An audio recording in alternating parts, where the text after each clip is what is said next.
নমস্কার। গল্প অনুকল্প চ্যানেলে আমি অঞ্জলি আবার হাজির হয়েছি আপনাদেরকে আমার প্রিয় লেখক নারায়ণ সান্যালের প্রথম প্রকাশিত উপন্যাস বকুলতলা পিএল ক্যাম্প শোনানোর জন্য। এই বইটির প্রথম প্রকাশ হয়েছিল কার্তিক ১৩৬২ এবং বেঙ্গল পাবলিশার্স থেকে প্রকাশিত। প্রকাশক ছিলেন শচীন্দ্রনাথ মুখোপাধ্যায়। লেখক উপন্যাসখানি লেখেন কিছুটা নিজের বয়ানে, কিছুটা লেখকের বন্ধু ঋতব্রতের বয়ানে। কাহিনীর বিষয়বস্তু উদ্বাস্তুদের সমস্যা।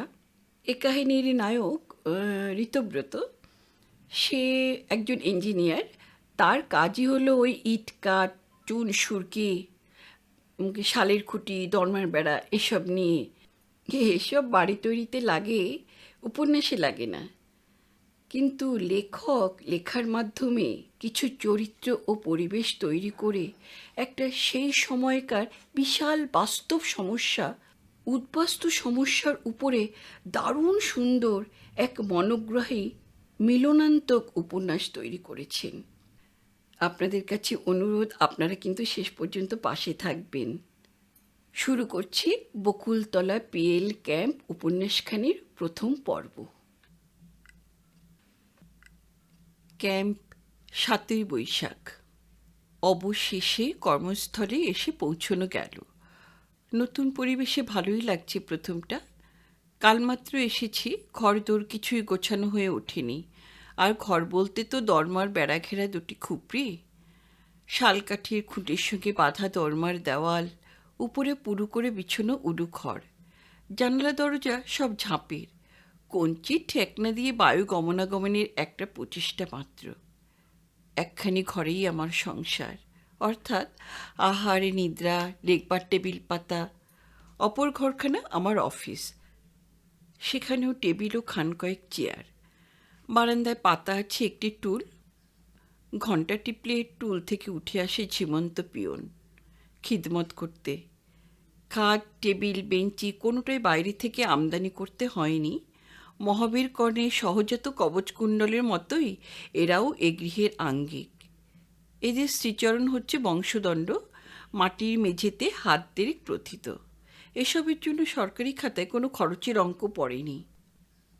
আমার আগমন সংবাদে ঠিকাদার প্রভু স্বয়ং দাঁড়িয়ে থেকে এগুলি বিকল্প ব্যবস্থা হিসেবে বানিয়ে রেখেছেন। কোথায় ছিলাম বোটানিক্যাল গার্ডেনের ধারের একটি কলেজের শান্ত সুবোধ ছাত্রটি, আর কোথায় হয়ে গেলাম কলমের এক খোঁজায় একটা সাবডিভিশনাল অফিসের ইনচার্জ। অবশ্য চাকরিটাই গালভারি। এসডিও অথবা অ্যাসিস্ট্যান্ট ইঞ্জিনিয়ারের অফিস বললে যে ছবিটা সচরাচর মনের মধ্যে জেগে ওঠা স্বাভাবিক, আমারই দরমার কুঠুরির ছবিটা তার কাছে নেহাতি কার্টুন পিকচার। তবু বনগ্রামের শিবা সম্রাট তো হওয়া গেল। যতদিন না বদলি হচ্ছি, এই উলুখড়ের রাজপ্রাসাদেই শেয়াল রাজাকে রাজত্ব করে যেতে হবে। ভাগ্যে ভগবান গৃহের সঙ্গে গৃহিণী দেননি। এ বাড়িতে এসে রানীগিরি করবার মতো ইচ্ছে কোনো বঙ্গললনার হতে পারে না। আর রেখা মিত্তিরের মতো মেয়ের কথা এ পরিবেশে না ভাবাই ভালো। তবু স্বীকার করা উচিত যে সিংজি ঠিকাদার এগুলি করে রেখেছিলেন বলেই তার নির্মিত টেবিলে বসে তার বাড়ির এ প্রশস্তি লিখবার সুযোগ মিলছে। সুতরাং হে সিংজি ঠিকাদার, তুমি শতায়ু হও।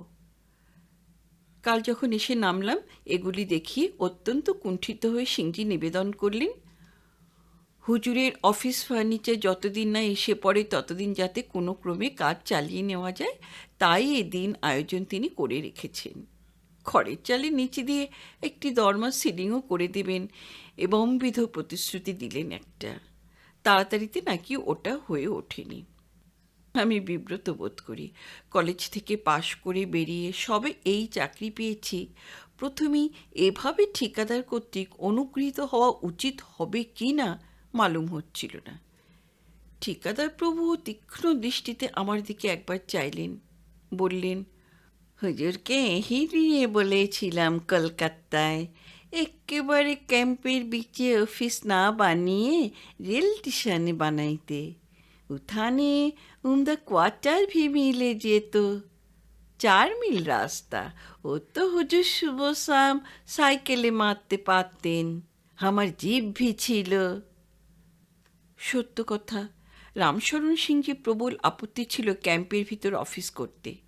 এখানে থাকার আমারও ইচ্ছে ছিল না, কথা বলার লোক নেই, নানান অসুবিধা। এর চেয়ে স্টেশনে থাকলে অনেক সুবিধা হতো আমার।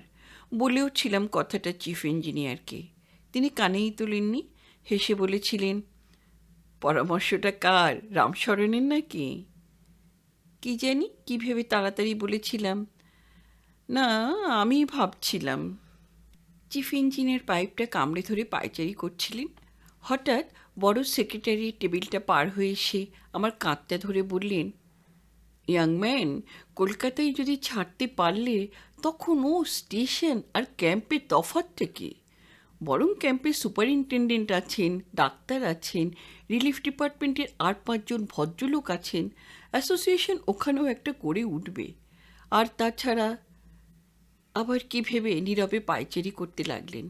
এটি আমাদের সিইর একটি বৈশিষ্ট্য।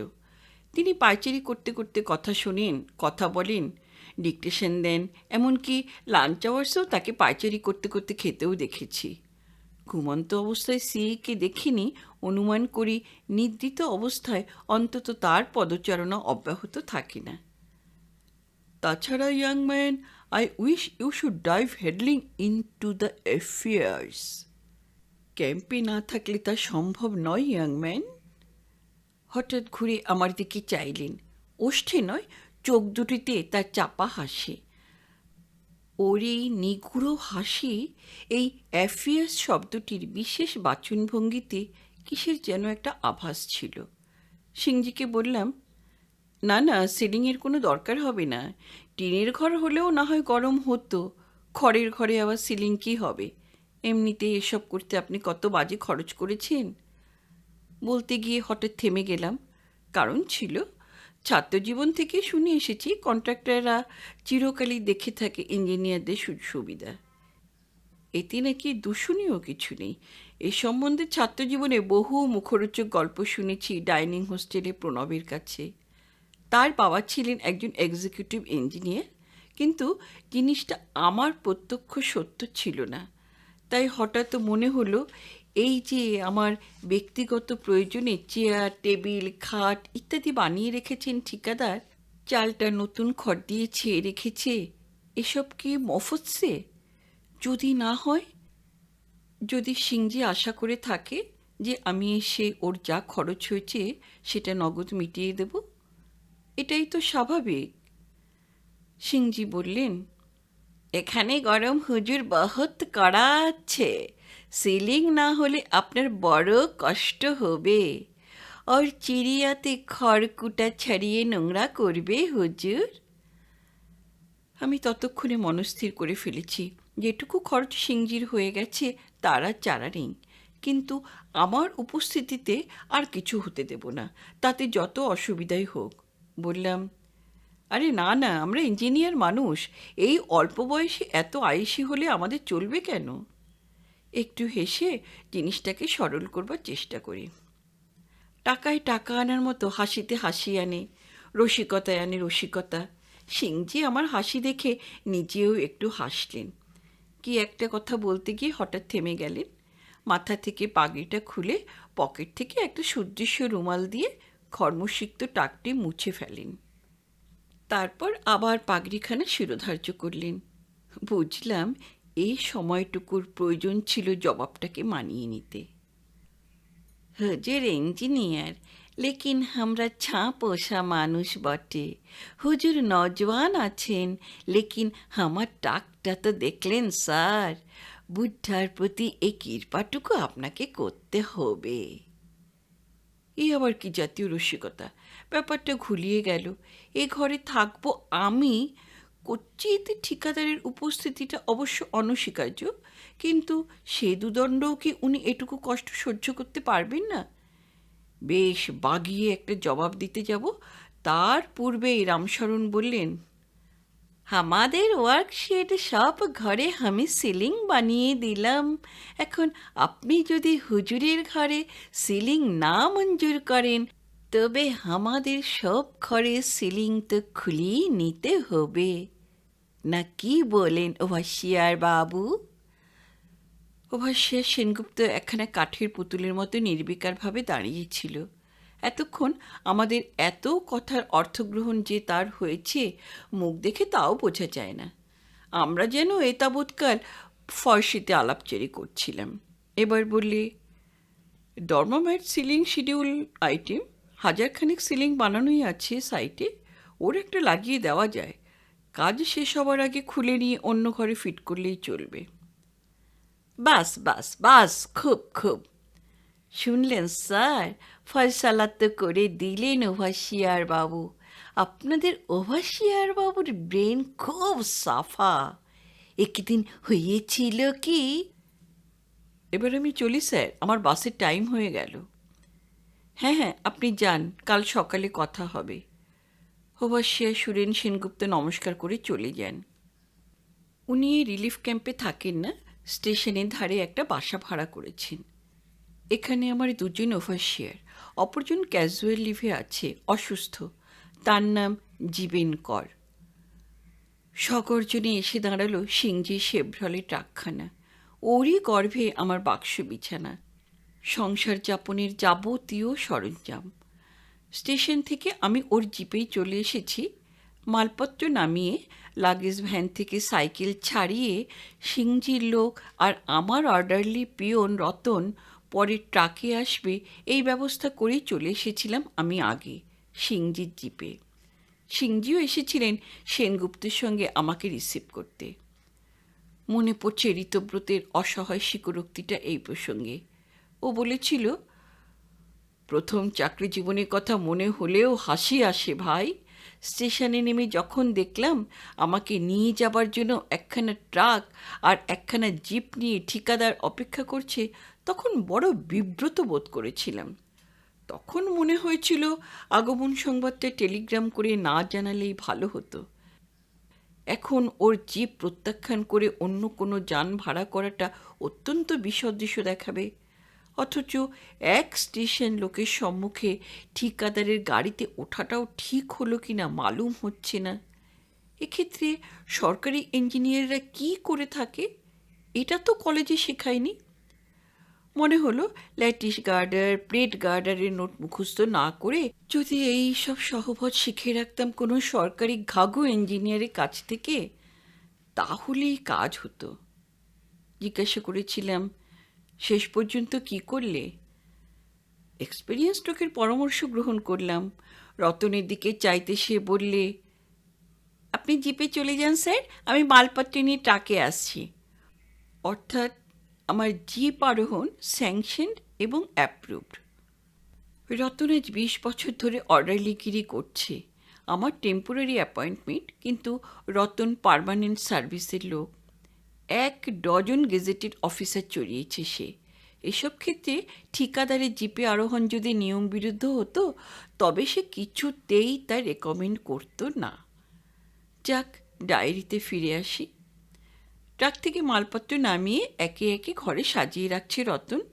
সিংজির লোক একটা লণ্ঠন জেলে রেখে গেল, আর একজন একটা ঝকঝকে মগ আর 1 বালতি জল রেখে গেল বারান্দায়।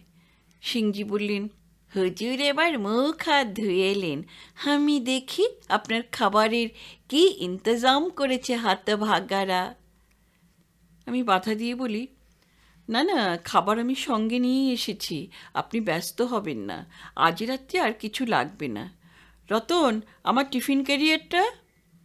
রতন এসে মাথা চুলকে বলে, টিফিন ক্যারিয়ারের খাবার সব পচে উঠেছে স্যার, যাবে না, যা গরম গেছে সারাদিন। হতভাগার যদি একটু কাণ্ডজ্ঞান থাকে, এ কথাটা ওর সামনে বলার কী দরকার? না হয় একটু পরেই দোকান থেকে কিছু কিনে আনতো। আপনি মুখ হাত ধুয়ে নিন স্যার, আমি দেখছি। পাথা দিয়ে আমি বলি, না না না, আপনি ব্যস্ত হবেন না, দোকান তো কাছেই আছে। দোকান কাছে না থাকলেও দূর থেকে এনে নিতে পারতেন আপনি স্যার, সে কথা নয়, লেকিন রামশরণ সিং থাকতে সে হবে না হুজুর। এখানকার দোকান বড় নোংরা স্যার, খেলেই বিমার হবে। আমি তবু ইতস্তত করি। হঠাৎ হাত দুটি জোর করে সিংজি নিবেদন করেন, দোকানদারকে আপনি যে 8-10 আনা পয়সা দিতেন স্যার, ওটা আমাকে বকশিস দিবেন, আমি লিয়ে লিব, লেকিন দোকানের খাবার হুজুরকে খেতে দিব না। কথা বলতে জানে বটে রামশরণ। একটা বড় ডিশের উপর খাবার নিয়ে এবং অপর একটি ডিশে সেটা ঢাকা দিয়ে একজন ভৃত্যজাতীয় লোকের প্রবেশ এবং টেবিলের উপরে সন্তর্পণে স্থাপন।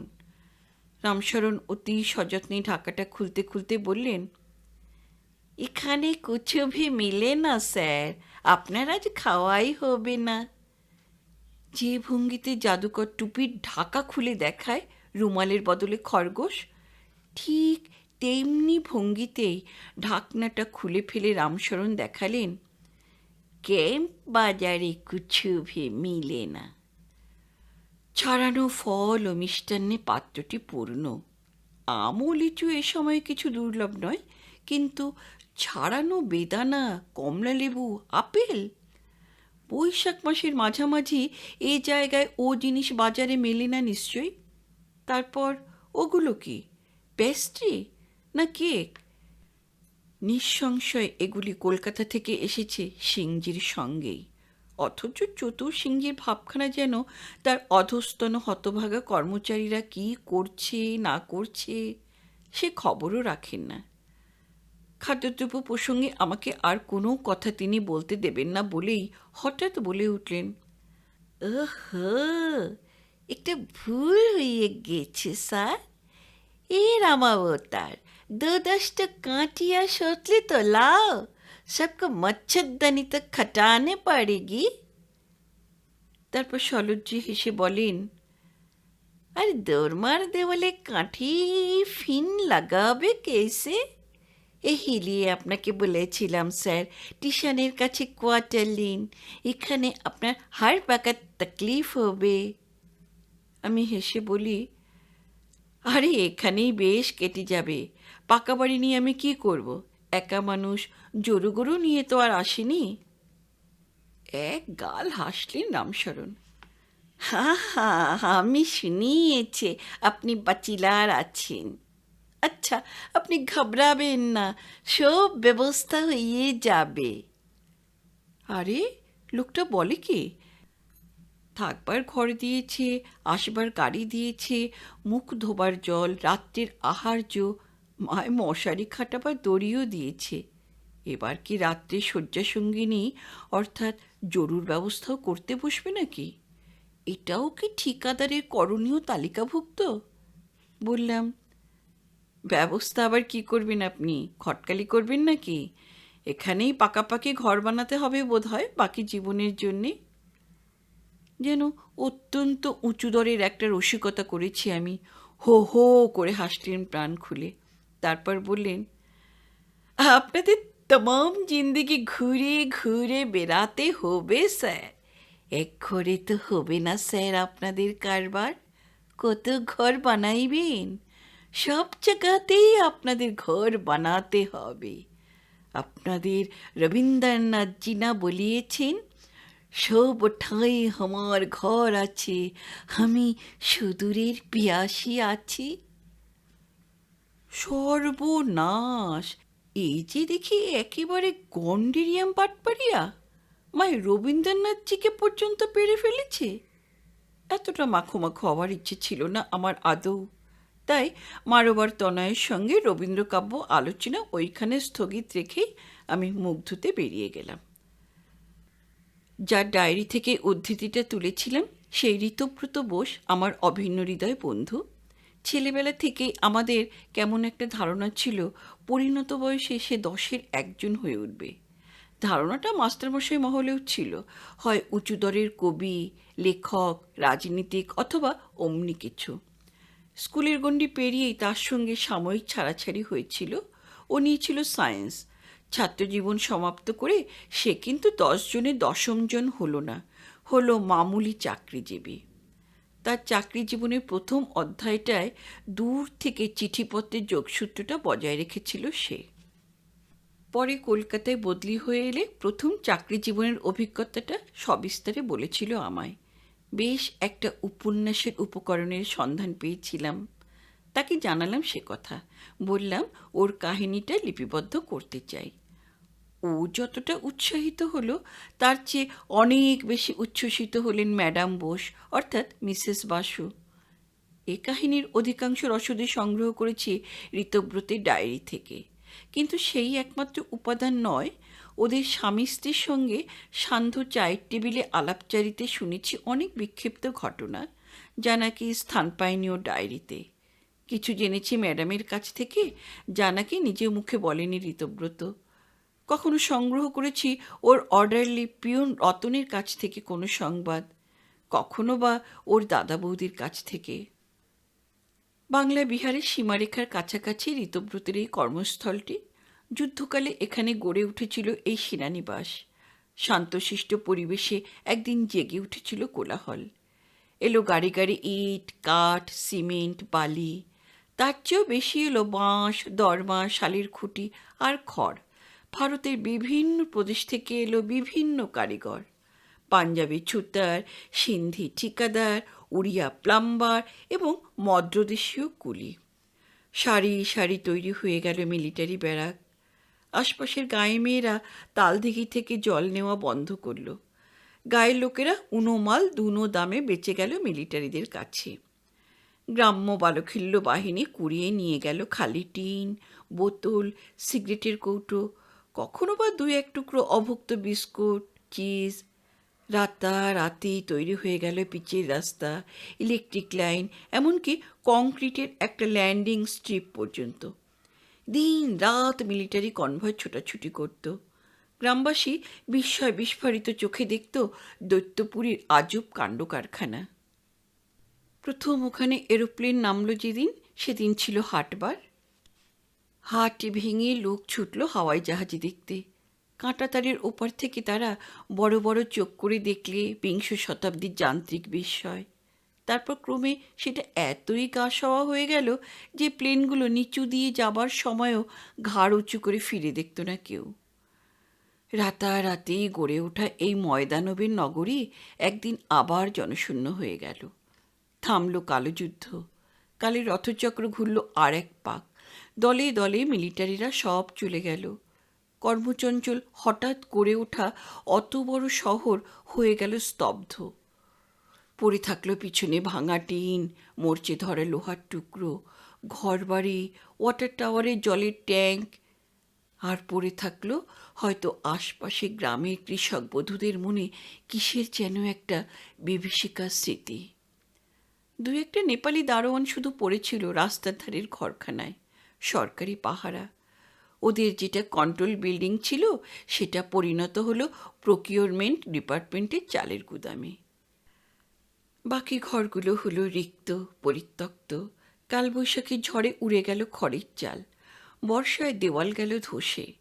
কেউ খেয়াল করল না জানলার গরাদ একটি দুটি করে অপহৃত হলো। কেউ বারণ করতেও এলো না। ক্রমে জানালা, দরজা। শেষে গ্রামবাসী সাহস করে এগিয়ে এলো শাবল হাতে। দেওয়াল ভেঙে ইঁটগুলোও নিয়ে যাবে ওরা। এভাবে চললে আর 10 বছরে নিশ্চিহ্ন হয়ে যেত মিলিটারি ক্যাম্প।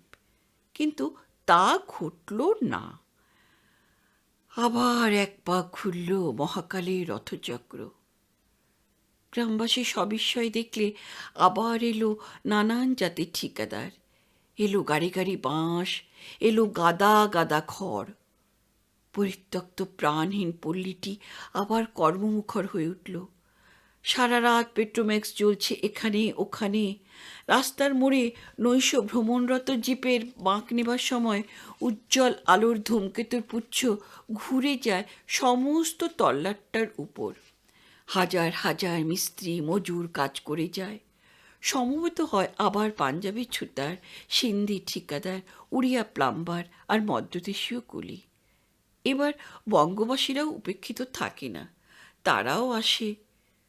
বস্তুত তারাই এবার অতিথি।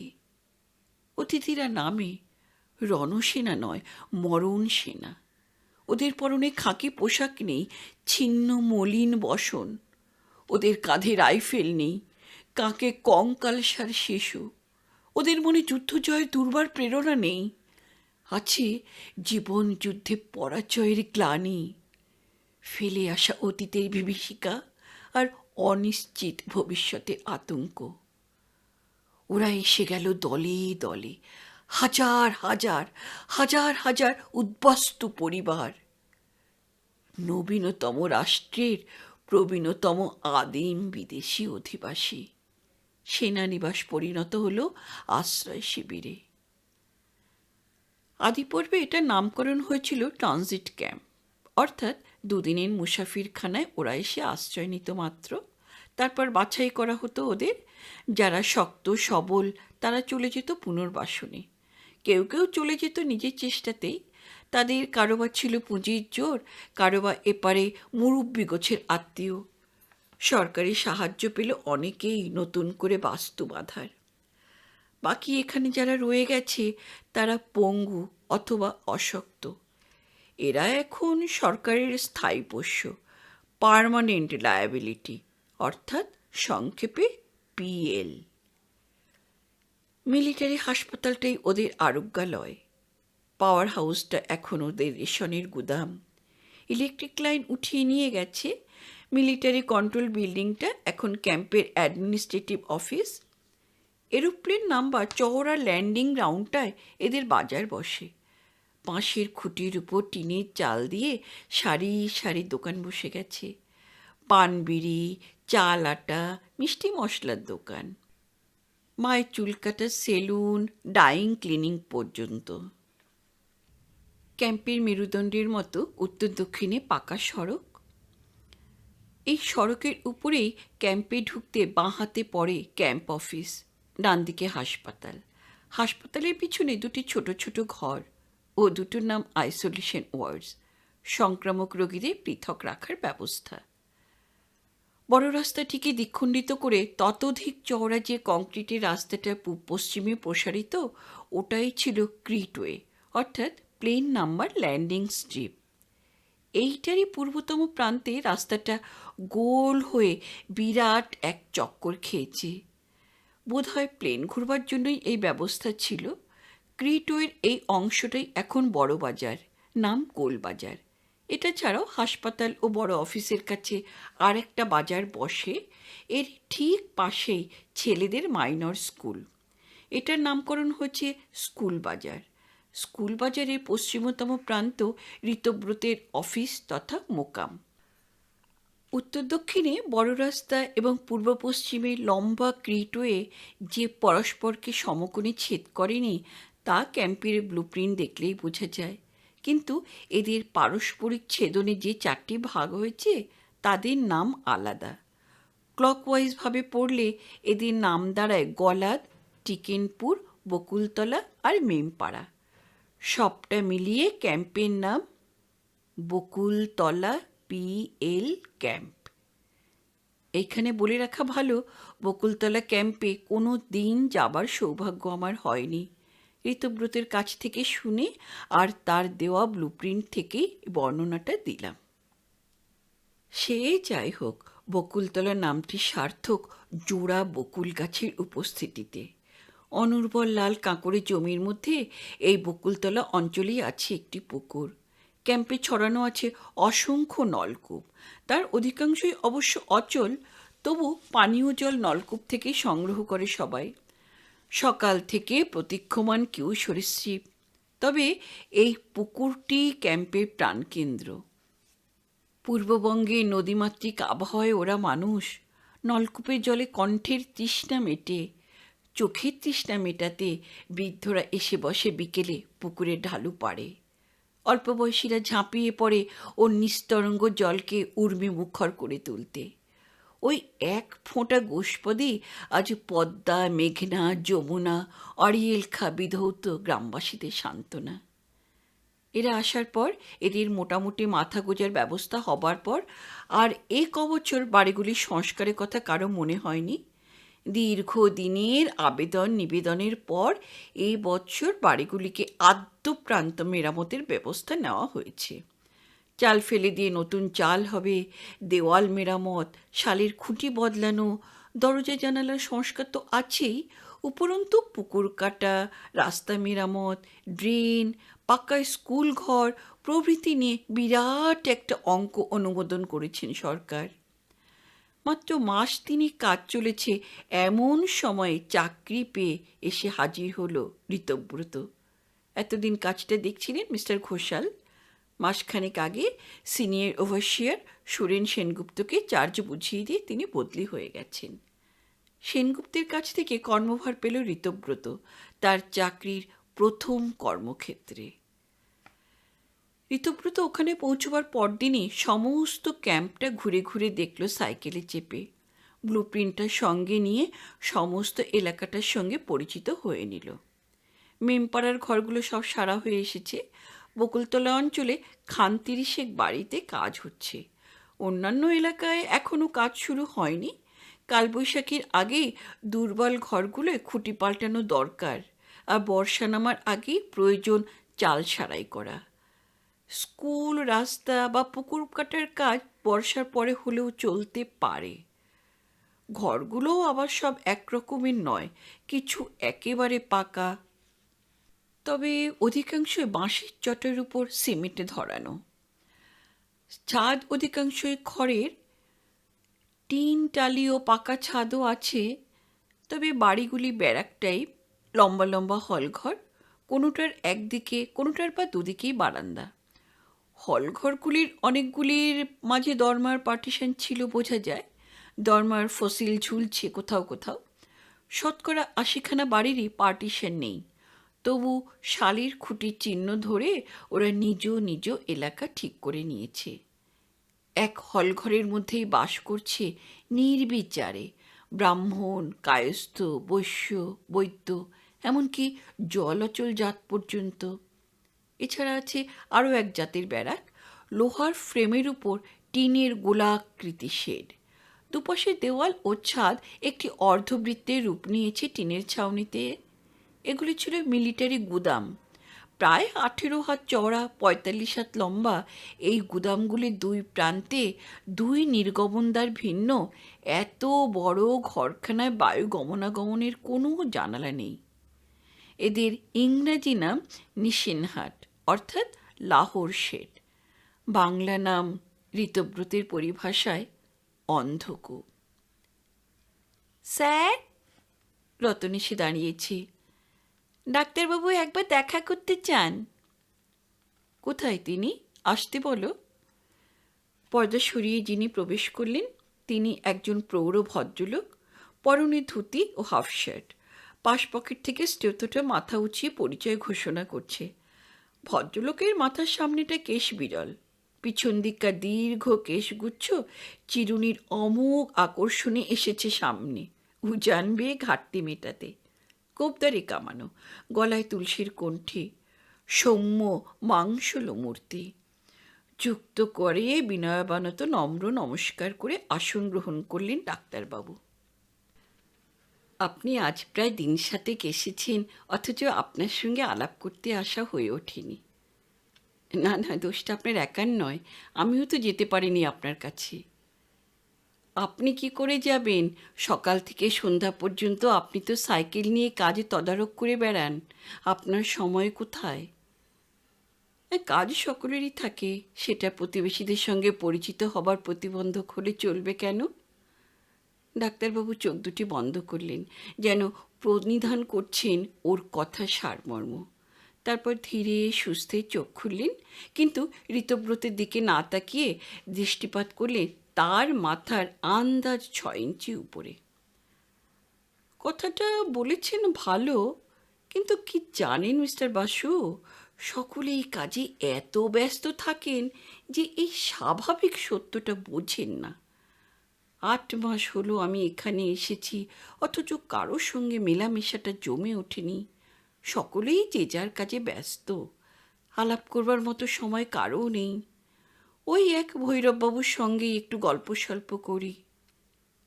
ভৈরববাবুকে? ডেপুটি ক্যাম্প সুপার, অমায়িক ভদ্রলোক।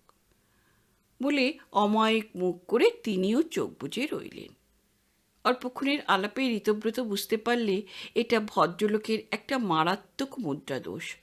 অপরের কথা শোনার সময় উনি নিমীলিত নেত্র, আর কথা বলার সময় তার দৃষ্টি পড়ে শ্রোতার মাথার উপরের কোনো এক স্থির বিন্দুর প্রতি। ক্রমশই ঋতব্রত গলদঘর্ম হয়ে উঠল এই অদ্ভুত মুদ্রাদোষের জন্যে। কত রকম ইডিওসিনক্রেসি না থাকে লোকের। গত 8 মাসের মধ্যে ডাক্তারবাবুর বন্ধু না জোটার এটাও তো একটা কারণ হতে পারে, ঋতব্রতর মনে হলো। ডাক্তারবাবু বললেন, আপনার সঙ্গে দেখা করতে আসার আমার একটি বিশেষ কারণও ছিল। প্রথম আলাপে সে কথা বলাটা সঙ্গত হবে কিনা বুঝছি না। এই পর্যন্ত বলে ঊর্ধ্বমুখ হয়ে ডাক্তারবাবু নিমীলিত নেত্রে প্রতীক্ষা করতে লাগলেন। স্মিত হাসিটি লেগে রয়েছে ওষ্ঠপ্রান্তে, অর্থাৎ এবার ঋতব্রতকে বলতে হবে, না না তাতে কি হয়েছে বলুন না। ঋতব্রত বললও তাই। না হয়নি কিছুই, তবে আপনার হয়তো মনে হতে পারে আপনার সঙ্গে আমার আলাপ করতে আসাটা শুধু সৌজন্যের খাতিরেই নয়, স্বার্থপ্রণোদিত। বলে আবার হাসি হাসি মুখে উনি চোখ বোঝেন। অর্থাৎ তুমি বলো? বারে সে কি কথা, তা মনে করব কেন?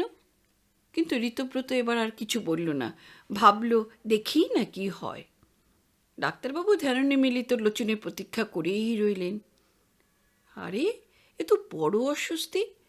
এতক্ষণে ঋতব্রত বুঝে নিয়েছে লোকে কেন ওকে এড়িয়ে চলে। মুদিত নেত্রে সহাস্য বদনে বসে আছেন তো বসেই আছেন।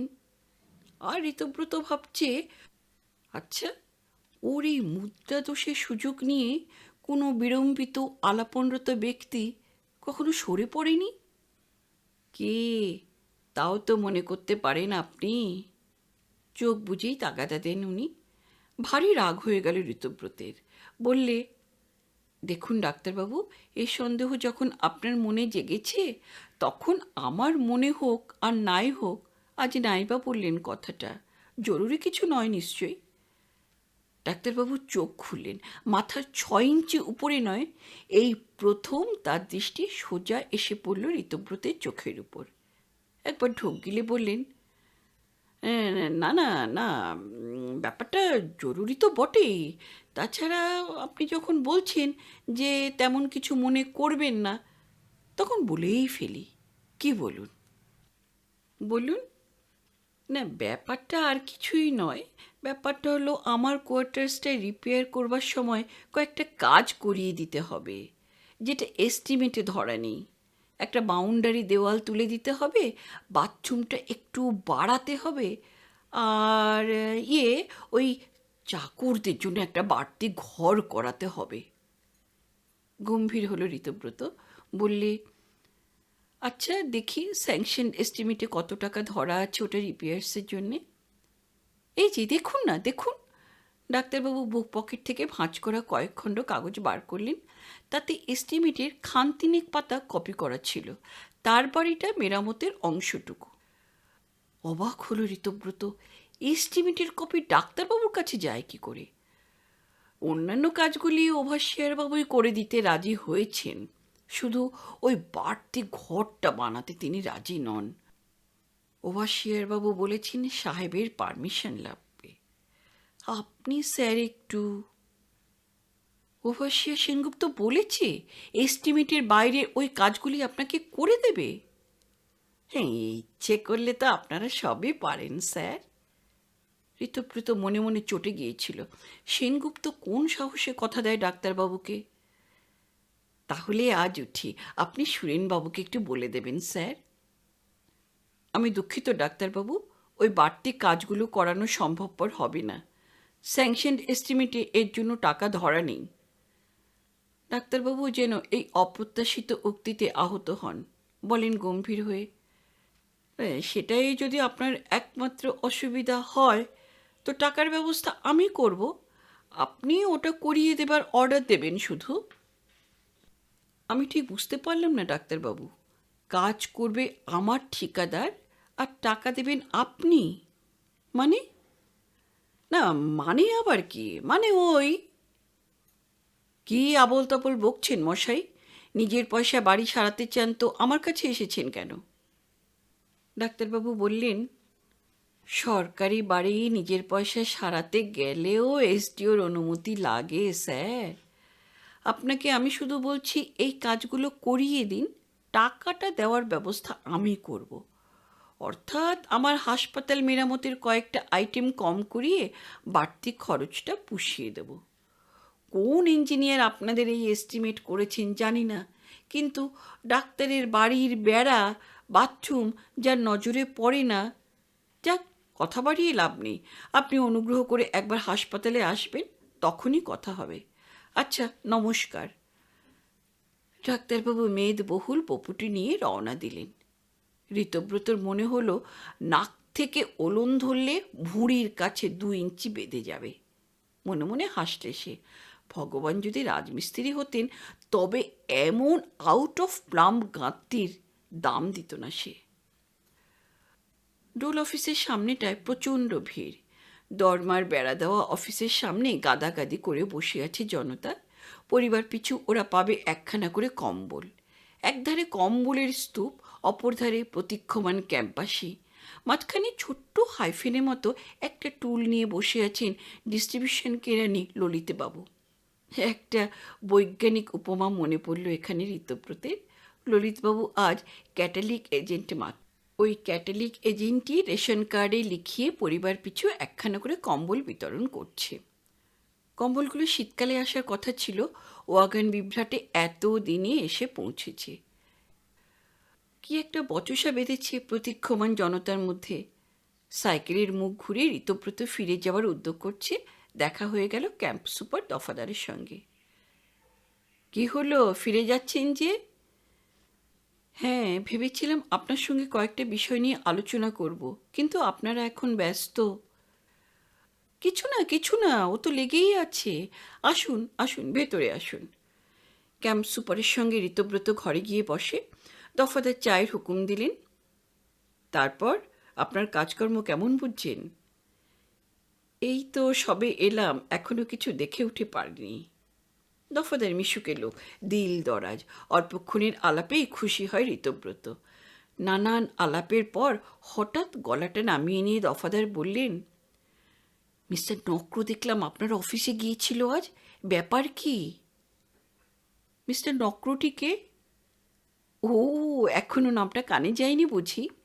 ক্যাম্পে ডাক্তার সাধুচরণের নাম শ্রীমান নক্র। হাসলে ঋতব্রত, বললে, নামকরণটা কে করেছে জানি না, তবে ওকে দেখে আমার অন্য একটি নামকরণ করতে ইচ্ছে হয়েছে, আউট অফ প্লাম্ব। সেটা আবার কি? বৈজ্ঞানিক ব্যাখ্যা দাখিল করে ঋতব্রত। দিল খোলা হাসি হাসেন দফাদার, তারিফ করে নামকরণের। ঋতব্রত জানালো ডাক্তারবাবু হাসপাতালে লেডিস ওয়েটিং রুমটা করাতে চান না। তিনি চান ওই টাকায় তার কোয়ার্টার্সে একটা চাকরদের ঘর করে দিতে। হাসেন দফাদার, বলেন, ভুল বুঝেছেন আপনি। Mister out of plum ladies waiting রুমটাই করতে বলেছেন, তবে সাইটটা হাসপাতাল সংলগ্ন না হয়ে গৃহ সংলগ্ন হবে মাত্র। আমি ঠিক বুঝলাম না। আবার হাহা করে হাসেন দফাদার। বুঝবেন মশাই, বুঝবেন। যাক না 2 দিন, একদিনে বেশি বোঝা ভালো নয়। আসুন, আপনার চাটা জুড়িয়ে যাচ্ছে। চা খেতে খেতে হুড়মুড় করে ঘরে ঢুকে পড়ে একজন বৃদ্ধ। মুখময় খোঁচা খোঁচা দাড়ি, চোখে উদাস অন্ধ দৃষ্টি, গায়ে অসংখ্য তালি দেওয়া ধুলি মলিন একটা কামিজ, ছিন্ন বসন। বৃদ্ধ সোজা এসে উপুর হয়ে পড়ল ঋতব্রতে প্রায় পায়ের উপর। সামলাতে সামলাতে খানিকটা চা পড়ে গেল ওর গায়ে। সারা অফিস হাঁ হাঁ করে উঠল। অন্ধদৃষ্টি মেলে দুর্বোধ্য ভাষায় কি যেন বলে যাচ্ছিল বৃদ্ধ। বিন্দু বিসর্গও বোঝা যায় না। অফিসের দারোয়ান এসে জামার কলার ধরে টেনে তুলল বৃদ্ধকে। দফাদার ধমক দিলেন, কেন ঢুকতে দাও এমন করে? কি হয়েছে ওর? ললিত! বারান্দার টুল থেকে উঠে আসেন ললিতবাবু, হাতে কলম। বলেন, আর বলেন কেন স্যার, ও নিজের নামে একখানা কার্ড করিয়েছে, আবার ছেলের নামে একখানা। কার্ড পিছু 2খানা কম্বল দাবি করেছে, অথচ এভাবে দিতে গেলে সকলের কুলোবে কেন? তা সেটা ওকে বুঝিয়ে বললেই পারো। 1 ঘন্টা ধরে তাই তো বোঝাচ্ছি স্যার। তাছাড়া এই কি একটা কেস? এ বেটারা সবাই এমনি করে কার্ড বাড়িয়েছে। মায়ের নামে একটা কার্ড, মেয়ের নামে আর একটা, দু ভাইয়ের আলাদা কার্ড। কি করব বলুন তো স্যার? দফাদার বৃদ্ধকে ডেকে পাঠালেন। অন্ধ দৃষ্টি মিলিয়ে বৃদ্ধ এসে হাত জোর করে দাঁড়ালো ঋতব্রতের সামনে। খোলাটে চোখ দুটোর কোণায় পিছুটি লেগে আছে, মুখের কষ বেয়ে নেমেছে সাদা একটা দাগ। আবার ওর কাছে গেলে কেন? আমি ডাকছি তোমায়। আজ্ঞা। বৃদ্ধ ঘুরে দাঁড়ায় শব্দ লক্ষ্য করে। তোমার নিজের নামে একখানা কার্ড করিয়েছ, আবার তোমার ছেলের নামে আর একখানা কার্ড কেন? আজ্ঞা হুজুর, এ আমার সেইরা না। দরজার কাছ থেকে হৈ হৈ করে ওঠে জনতা মিশ্র কণ্ঠ। ফোলা নয়, সেইলা নয়, আর সেইরার মাথা হাত কাইকা কাও দেখিন সাধু। আরও দূর থেকে ভেসে আসে আরও কতগুলি মন্তব্য, অশ্লীল ইঙ্গিত তাতে ভরা। গর্জন করে ওঠেন দফাদার। ছুটে আসে দারোয়ান। ভিড় ফাঁকা হয়ে যায়। হরিদাস তোমার ছেলে নয়? আজ্ঞা না।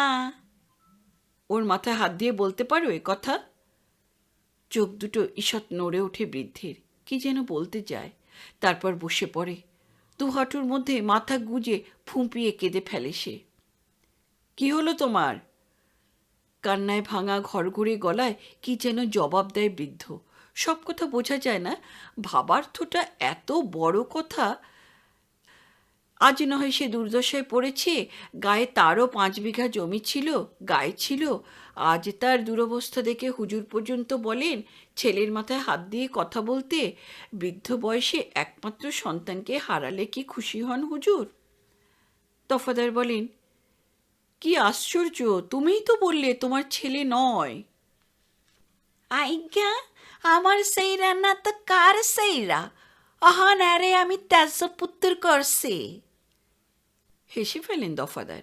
ঘরের ও কোণা থেকে রসিকতা করেন ডেপুটি সুপার ভৈরবচন্দ্র। আরে করেছ কি? অত বড় সম্পত্তি থেকে একমাত্র ছেলেকে ত্যায্যপুত্র করলে?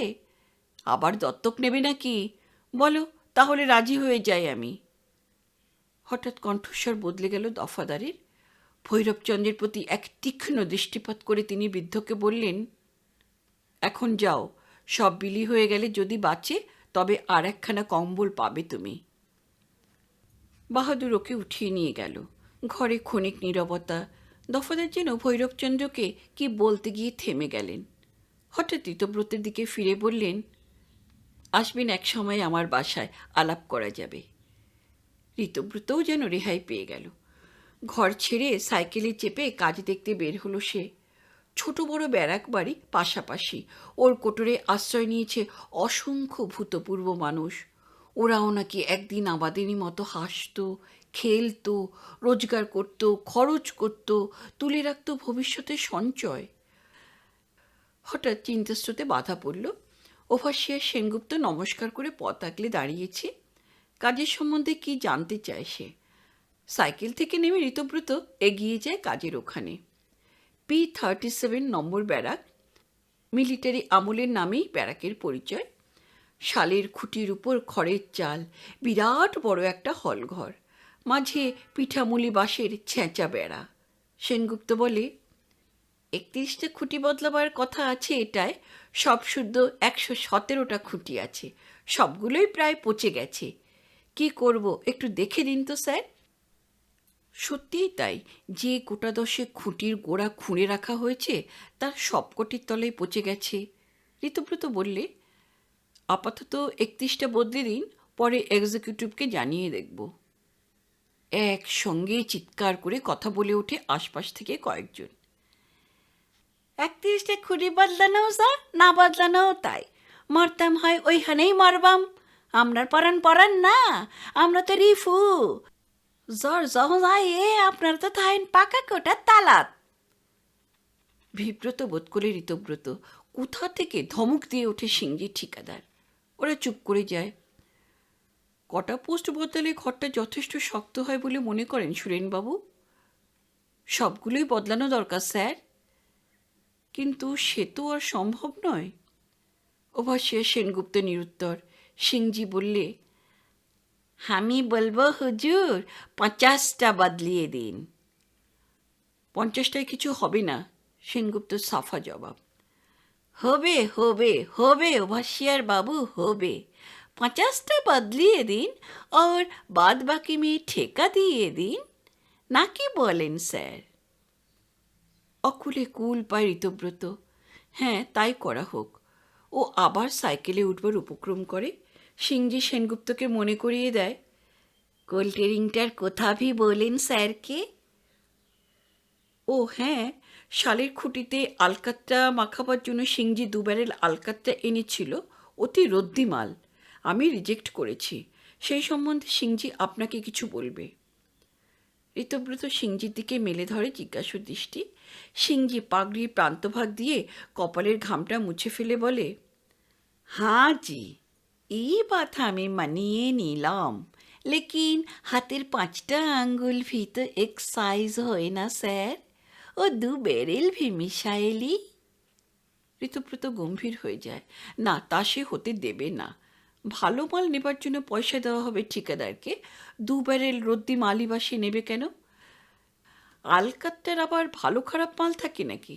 ভাগ্যে সিংজি নিজেই মেনে নিয়েছে ব্যাপারটা, না হলে মুশকিলে পড়তে হতো তাকে। বললে, হাতের 5টা আঙুল 5 রকম হতে পারে, কিন্তু সরকারি নোটগুলো যা আপনি পাবেন তা কিন্তু সব এক মাপের, ওটা চলবে না। 2 ব্যারেল আলকাতরা নষ্ট হবে স্যার? নষ্ট হওয়াই উচিত, আপনি মাল ফেরত পাঠিয়ে দিন। 2বার যাতায়াতে মালের ভাড়া যে দামের চেয়ে বেশি হবে স্যার? তার জন্য আমি দায়ী নই।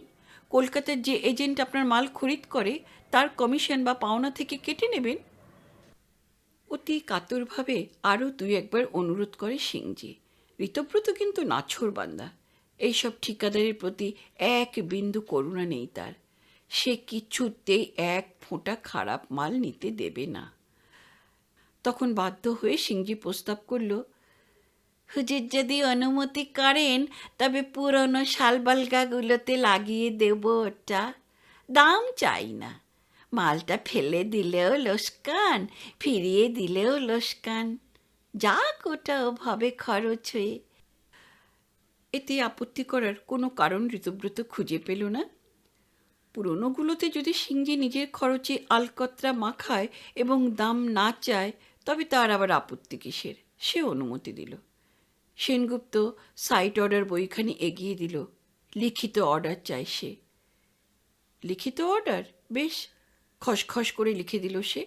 এর জন্যে দাম পাবে না, ওভাসিয়ার যেন এই আলকাতরা মাখানোর জন্যে কোথাও কোনো মাপ না তোলে এমবিতে, কথাও লিখল এবং আন্ডারলাইন করে দিল সেটা।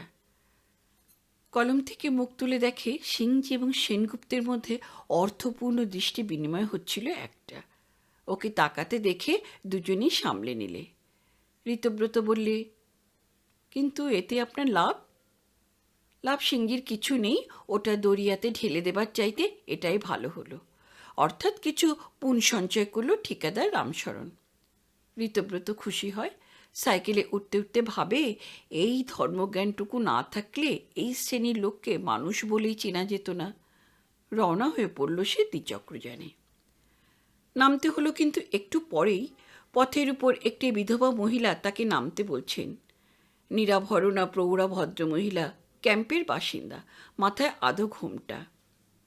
আমায় বলছেন? হ্যাঁ, তোমাকেই বলছি বাবা।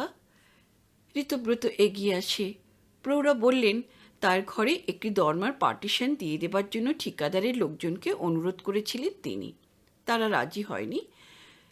ওভাসিয়ার বাবুকেও তিনি জানিয়েছিলেন তার আবেদন, ফল হয়নি। ঋতব্রত বুঝিয়ে বললে, পার্টিশন করার আদেশ নেই।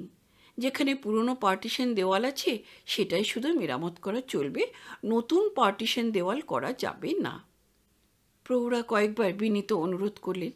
ঋতব্রত ক্রমে বিরক্ত হলো। এরা সবাই চায় নিজের ঘরটিকে খালি ভালো করে সারাতে। শেষে বলল, দেখুন, এখন কালবৈশাখীর সময়, যে কোনো দিন ঝড় আসতে পারে। আগে ঘর মেরামত শেষ হয়ে যাক, পরে টাকা থাকলে পার্টিশন দেওয়াল করা যেতে পারে। এখনও অনুরোধ করবেন না। প্রৌঢ়া আর আপত্তি করেন না। ঋতব্রত সাইকেলে চেপে সোজা চলে আসে হাসপাতালে। ডাক্তারবাবু ঋতব্রতকে অত্যন্ত খুশি হয়ে আপ্যায়ন করলেন। ঘুরিয়ে ঘুরিয়ে তার হাসপাতালটা দেখালেন। ডিসপেন্সারিতে একটা কাউন্টার জানালা বসাতে হবে। মেল ওয়ার্ডটা ঝড়ে কাত হয়ে পড়েছে, ভগবান জানেন কটা খুঁটি বদলাতে হবে তার। ঋতব্রত ওভারসিয়ারকে বললে, আজ বিকেলেই কয়েকটা শাল খুঁটি দিয়ে বাইরে থেকে ঠেকা দিতে, ঝড় এলে এটা ভেঙে পড়া বিচিত্র নয়। স্টেরিলাইজিং রুমের ওপাশের একটি ঘর মুখ থুবড়ে পড়ে আছে। ঋতব্রত বললে, ওটা কি ছিল? ওটা ওটি ছিল। মানে? Operation theatre. একচেলা ঘরটা মুখ থুবড়ে পড়ে আছে। ডাক্তারের বসবার ঘরের পিছনে আলমারি দিয়ে আড়াল করে অস্ত্রোপচার এবং প্রসব ঘরের বিকল্প ব্যবস্থা হয়েছে। ডাক্তারবাবুর বাড়ি হাসপাতালে লাগাও। সাধুচরণ নিজের বাড়িতে নিয়ে গিয়ে বসালেন অতিথিকে। ডাক্তার সাধুচরণ বিবাহিত। স্ত্রী, পুত্র, কন্যা কাউকেই তিনি এই ক্যাম্পে নিয়ে আসেননি। সাধুচরণের মতে ক্যাম্পের নৈতিক জীবন পরিবারভুক্ত অপরিণতদের মনে রেখাপাত করতে পারে, তাই তিনি একেবারে একাই থাকেন। চাপান আনতে ডাক্তার সাধুচরণ তার বাড়ির কাজগুলি দেখাতে লাগলেন। ঋতব্রত সবিস্ময়ে লক্ষ্য করল তার বাড়ির চারদিকে পুরনো টিনের বেড়া দেওয়া হয়ে গেছে। বাথরুমটা ভেঙে সম্প্রতি বড় করা হয়েছে। এ বিষয়ে সেদিন ডাক্তারবাবুর অনুমতি নিতে যাওয়া বাহুল্য মাত্র। এগুলো স্যার ওভারসিয়ার বাবুই করে দিয়েছেন। এখন শুধু সার্ভেন্টস রুমটা করিয়ে দিন আপনি। আপনার এস্টিমেট একটা লেডিস ওয়েটিং রুম করার কথা আছে হাসপাতালে, সেটা আমার প্রয়োজন নেই। তার বদলে এখানে একটা বাড়তি ঘর করে দিন শুধু। দেখুন ডাক্তারবাবু, মেয়েদের বিশ্রামাগারে আপনার প্রয়োজন না থাকতে পারে, কিন্তু ক্যাম্পের মেয়েদের সেটা প্রয়োজন। এটা আপনি অন্যায় অনুরোধ করছেন। আগে না, আপনিই অন্যায় জিত করছেন। হাসপাতালে কি দরকার কি দরকার নয় সেটা আমিই বিবেচনা করব। বিবেচনা আপনি নিশ্চয়ই করতে পারেন ডাক্তারবাবু। আমি কিন্তু সরকারের স্যাংশন এস্টিমেটের এক বিন্দু এদিক ওদিক করতে পারবো না। এস্টিমেটের বাইরে এই কাজগুলোই বা কেন করেছে ওভারসিয়ার, আমি খোঁজ নিচ্ছি। কিন্তু আর ওসব চলবে না। চোখ দুটি বুঝে গেল ডাক্তার সাধুচরণের। নিমিলিত নেত্রেই তিনি বললেন, দেখুন, সদ্ভাব বজায় রেখে আপনি এটা করে দেবেন এটাই আশা করেছিলাম। আপনি রাজি না হলে উপর থেকে অর্ডার করিয়ে আনতে হবে আমাকে। সেই শেষ পর্যন্ত করবেন, মাঝখান থেকে খামোখা হয়রানি হবে আমার। উপর থেকে হুকুম নিয়ে এলে আমিও সানন্দে আপনার ঘর করে দেবো ডাক্তারবাবু। তবে উপরওয়ালাকে আমিও জানাবো যে আপনার বাড়তি ঘরের চেয়ে হাসপাতালের ওয়েটিং রুমটার প্রয়োজন অনেক বেশি। হাসি হাসি মুখেই জবাব দিলেন সাধুচরণ। গায়ে পা তুলে ঝগড়া করাটা যদি বাঞ্ছনীয় মনে করেন আপনি, করে দেখতে পারেন স্যার। তবে আমি বলছিলাম কি, জলে বাস করে কুমিরের সঙ্গে বিবাদটা না করাই ভালো। ঋতব্রত চটেনি, ভারী হাসি পেল তার। বললে, আপনি কিন্তু ভুল করছেন ডাক্তারবাবু। জলে যদি কোনো মানুষ কখনো বাস করতে বাধ্য হয়, তবু নক্রজাতীয় কোনো জীবের সঙ্গে তার বন্ধুত্ব সম্ভব হয় না। কি বললেন? কি জাতীয় জীব? ঋতব্রত প্রকাশ্যে হেসে ফেলেছে। ওই যে আপনি বলছিলেন না জলে বাস করে কুমিরের সঙ্গে বিবাদ না করাই ভালো, তাই বলছিলাম। নক্রজাতীয়। নক্র মানে কুমির। চোখ দিয়ে আগুন ছুটছে সাধুচরণের। একটা কথাও তার মুখ দিয়ে বের হলো না। নক্র শব্দটা প্রকাশ্যে কেউ তার সামনে উচ্চারণ করতে পারে এবং তাকেই উদ্দেশ্য করে বলতে পারে, এটা যেন বিশ্বাসই হয়নি তার। ছোট একটা নমস্কার করে পথে নামল ঋতব্রত। রাস্তায় এসে ওভারসিয়ারে কৈফিয়ত তলব করল সে। ওভারসিয়ার সেনগুপ্ত বললে, আগের এসডিওর মৌখিক আদেশ মতো এটুকু বাড়তি কাজে সে হাত দিয়েছে। সেনগুপ্ত বলে, কিন্তু ডাক্তারবাবুটি মানে ডাক্তারবাবু লোক খুব ইয়ে নন। বাধা দিয়ে ঋতব্রত বললে, জানি, কুমিরের ভয় থাকলে তাকে বলবেন আপনি আমার হুকুমেই করতে পারেননি, তার সঙ্গে বোঝাপড়া হবে আমার। মিস্টার নক্র, না, দফাদারেরই জিত হয়েছে, এই নামটাই ভালো। ছেলে মানুষের মতোই আপন মনে ঋতব্রত হেসে ফেলে।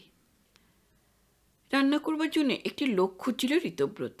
অন্যান্য সমস্ত কাজ রতনই করে, কিন্তু রান্নায় সে কলির দ্রৌপদী। রতনের বোধহয় বক্তব্য, খাওয়াটাই আর্ট, রান্না করাটা কিছু না। ডালে লবণাধিক্য এবং ঝোলে লবণাভাব বলে হাহুতাশ করলে পাচকের কুখ্যাতির চেয়ে ভোক্তা নির্বুদ্ধিতাই প্রকাশ পায় বেশি। এইটুকু কি বলে দেওয়া প্রয়োজন যে ডাল ও ঝোল একত্রিত করলে লবণের পরিমাণ সমান হবে? ঋতব্রত একটি রান্না করার লোক খুঁজছিল। অবশেষে দফাদার সাহেবই একটা বন্দোবস্ত করেন। তাকে নিয়ে কথা হচ্ছিল সিংজি ঠিকাদারের সঙ্গে। সিংজি ঋতব্রতকে অনুরোধ করেছে যেন ওই বিধবা মেয়েটাকে অবিলম্বে জবাব দেওয়া হয়। হেতুটা খোলাখুলি বলা হয়নি, তবে ইঙ্গিত যেটুকু করেছে তাতে বোঝা যায় গুড কন্ডাক্টের সার্টিফিকেট দেওয়া চলে না কুসুমকে সিংজির মতে। কারণটা নৈতিক। কুসুম এই ক্যাম্পেরই একজন পিএল, বিধবা, বয়স ঋতব্রতের চেয়ে বছর 4-5 বেশি হবে বোধ হয়। ঋতব্রতের সঙ্গে ওর কখনো কথাবার্তা হয়নি, প্রয়োজনও হয়নি। নিজের মতো এসে আপন মনে কাজগুলি সেরে সে চলে যায়। কোনো কিছু প্রয়োজন হলে ঋতব্রত ভাববার চেয়ে মনের ভাব প্রকাশ করত। কপাল পর্যন্ত ঘোমটা টেনে কুসুম নীরবে হুকুম তামিল করে যায়। রতন বাজারে গেছে জেনেও ঋতব্রত হাঁক পাড়ে, রতন, 1 গ্লাস জল। কুসুমও জানে যে বাবু জানেন রতন বাজারে গেছে। হাতের কাজ ফেলে 1 গ্লাস জল গড়িয়ে সে রেখে আসে নীরবে, ওর নাগালের মধ্যে। এই নত নয়না অনলস কর্মী নীরব সেবাব্রতীর প্রতি একটি কোমল ভাব জাগে। সহানুভূতির পর্যায়ে ফেলা যায় সেটাকে। কুসুমের কথা অনেকখানি জুড়ে আছে ঋতব্রতের প্রবাস জীবনের, সুতরাং তার প্রাক পিএল পর্বটার একটা পর্যালোচনার প্রয়োজন। কুসুমের কথাটা সে সংগ্রহ করেছিল অনেকের কাছ থেকে। তার মধ্যে শ্রীমান রতনের কাছ থেকেই সে পেয়েছে সবচেয়ে বেশি খবর। রাতে খাওয়া দাওয়ার পর বাসের 6 পায়াতে যখন এলিয়ে দিত ক্লান্ত দেহটা, তখন রতন এসে বসত তার হিসাবের খাতা নিয়ে। সারাদিনের খরচের হিসাবটা দাখিল করায় থাকতো একটা অজুহাত, কিন্তু আসল উদ্দেশ্য তার গল্প করার। তা যাক, যা বলছিলাম কুসুমের পূর্ব ইতিহাস, সে কথা নিজের ভাষায় বলার চেয়ে একখানা চিঠির অনুলিপি তুলে দেওয়া যেতে পারে। এর লেখক ঋতব্রত। ক্যাম্পে জীবনের গোড়ার দিকে লেখা, সেই কলিকাতাবাসিনী কোনো এক বিশেষ জনকে উদ্দেশ্য করে। সুচরিতাশু, তোমার চিঠিতে আমার বিরুদ্ধে অনেকগুলো অভিযোগ আছে। জবাবে অনেক কথাই বলতে পারি আমি। বস্তুত যুক্তিতর্কে প্রত্যেকটিকে খণ্ডিত করা যেতে পারে। প্রথমত, তোমার কাছ থেকে যত চিঠি উজান বেয়ে আসে তার চেয়ে বেশি চিঠি বয়ে যায় ভাটার টানে কলকাতার মোহনায়। একথার নজির আছে আমার ডায়েরিতে। দ্বিতীয়ত, তোমার চিঠিগুলোর চেয়ে আমার খামগুলো বাপু গতরে ভারী। প্রমাণ, আমার গত চিঠি তুমি বিয়ারিং পেয়েছিলে। তবে স্বীকার করি, চিঠির পরিচয় তার ওজনে নয়, তার আন্তরিকতায়। শ্যামলীর ভাষায় তার মূল্য তার রচনায়, নয় তার বস্তুতে। তা কী করব বলো? অমন ভুক্তর মতো হরফ বা অমন দরদ ভরা ভাষা আমার কলমের ডগায় আসে না। তোমার তৃতীয় অভিযোগ, তোমাদের মানে আমাদের অভিযাত্রিক কাগজে আমি লেখা দিচ্ছি না। বিশ্বাস করো রেখা, একেবারে সময় পাই না। মানে সময় পাই, কিন্তু লিখবার মতো প্রেরণা পাই না। ইট, কাঠ, চুন, সুরকির মধ্যে আমার সব কবিতা, সব সাহিত্য হারিয়ে গেল। তুমি আগামী সংখ্যার জন্য একটা গল্প চেয়েছো আমার কাছে, বলেছ অভিযাত্রীকে জন্ম মুহূর্তে ছিল তোমারও স্বাক্ষর। আজ লেখা না দেওয়া মানে তারই মৃত্যু পরোয়ানা ঘোষণা করা। অতটা বিশ্বাস করি না। যাই হোক, গল্পের একটা প্লট পাঠালাম, একটু সাজিয়ে গুছিয়ে এটাকে অভিযাত্রীকে প্রকাশ করতে পারো। অবশ্য প্লটটা যদি সম্পাদিকার মনোমত হয়। পূর্ববঙ্গের কোনো এক নদীর ধারে কি এক গ্রামে কুসুমের বাস। মনে করা যাক নদীর নাম ধলেশ্বরী, গ্রামের নাম লক্ষ্মীপুর। কুসুমরা ছিল 2 বোন, ভাই ছিল না তাদের। ওর বাপ ছিল গ্রামের পণ্ডিত মশাই। কুসুমের চরিত্রটা বিচিত্র। পাড়ার অন্যান্য ছেলেদের সঙ্গে কুসুমের ছেলেবেলা থেকেই দুষ্টুমি করে বেড়াতো। ছেলের অভাব মেটাতে মা তাকে মাল কোচায় মেরে কাপড় পরাতেন। চুল বেড়াবেনুনি করে বাঁধা থাকতো মাথায়। সঙ্গিনী ওর একটিও ছিল না, সব ছেলেদের সঙ্গেই ওর বন্ধুত্ব। পাঠশালার ছেলেরা তাকে টানতো, তবে ওই বেড়া বিনুনিটার জন্যই তাদের ছিল কেমন একটা খুঁতখুঁতে ভাব। শেষে একদিন কুসুম রেগে মেগে কাঁচি চালিয়ে কেটেই ফেললে তার চুলের বোঝা। বাবা বকলেন, মায়ের হাত পাখার মাঠ ভাঙল ওর পিঠের উপর। তবু কুসুম ভারী খুশি। পাঠশালার ছেলেরা উচ্ছ্বসিত হয়ে ওকে অভিনন্দিত করেছে। একমাত্র বিশ্বনাথদার ঠোঁট উল্টে বললে, রূপ খুলেছে। বিশ্বনাথ পাঠশালার পাঠ শেষ করে আদ্য পড়ছে তখন ওর বাপের কাছে।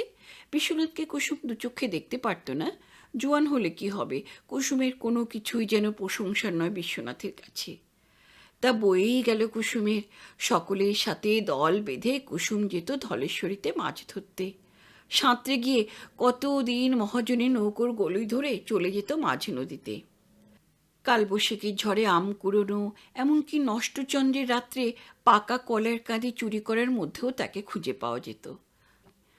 প্রথমটায় পণ্ডিত মশাই কান করেননি, কিন্তু প্রতিবেশীদের মধুবর্ষণে কান যখন তার উপচীয়মান বোধ হলো, তখন তিনি বাধ্য হয়ে কন্যার কানের দিকে হাত বাড়ালেন। কান সমেত কন্যার মাথাটা ততদিনে তার নাগালের বাইরে। ফলে ছোট মেয়ে কামিনীর উপর শাসন হলো দৃঢ়তর।